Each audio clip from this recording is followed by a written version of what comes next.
Bonjour et bienvenue dans votre rendez-vous coup de pouce. Vous vous lancez dans une recherche d'emploi, qu'elle soit active ou passive, je vous propose aujourd'hui d'évoquer les questions et les étapes indispensables à réaliser avant de vous jeter tout azimut sur les sites d'annonces. Dans cette vidéo, nous allons aborder les points suivants. Faites le bilan et projetez-vous. Analysez vos forces et celles de votre marché. Apprenez à prospecter comme un pro et n'oubliez pas de rechercher en interne. Avant de démarrer, posez le stylo et respirez profondément. C'est le moment de faire le bilan et de se projeter dans l'avenir. Il y a 2 bilans à réaliser. Un bilan perso pour mieux se connaître sur ses envies et ses moteurs. Un bilan pro pour évaluer les compétences acquises, ses échecs et ses lacunes. C'est le moment d'être clairvoyant et lucide avec vous-même si vous souhaitez en tirer tous les bénéfices. L'objectif de cet exercice est de disposer d'une meilleure vision de vos points forts et de vos points faibles et de définir avec précision votre projet professionnel. C'est ce travail préalable qui vous permettra de définir le ou les postes adéquats, le secteur et les entreprises types à cibler, votre mobilité géographique et les bassins d'emploi à viser. Ce sont les critères qui vous guideront sur l'orientation à donner à votre CV et à votre recherche. Vous disposez à présent des outils pour cibler votre recherche. Prenez le temps d'analyser vos forces et celles de votre marché.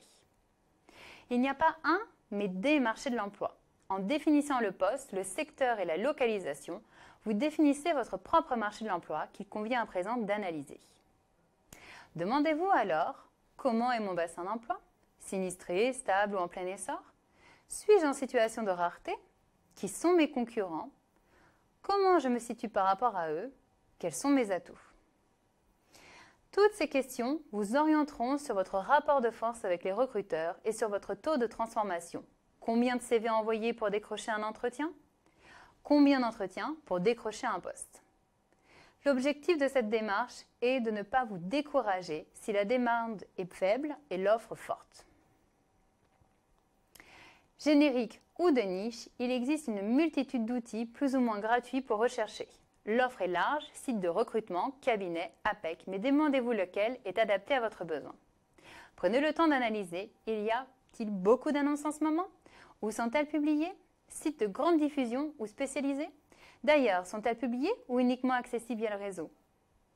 N'allez pas gâcher votre énergie et investissez en temps et en argent, là où vous trouverez des annonces adaptées à vos recherches.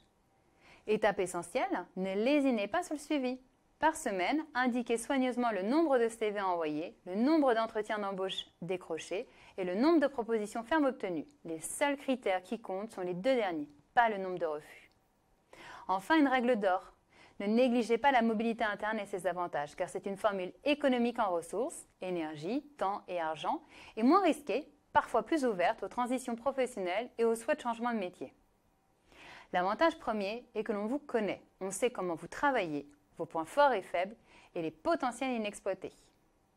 Enfin, votre connaissance de l'entreprise et de sa culture constitue un risque limité pour l'entreprise et une solution plus économique.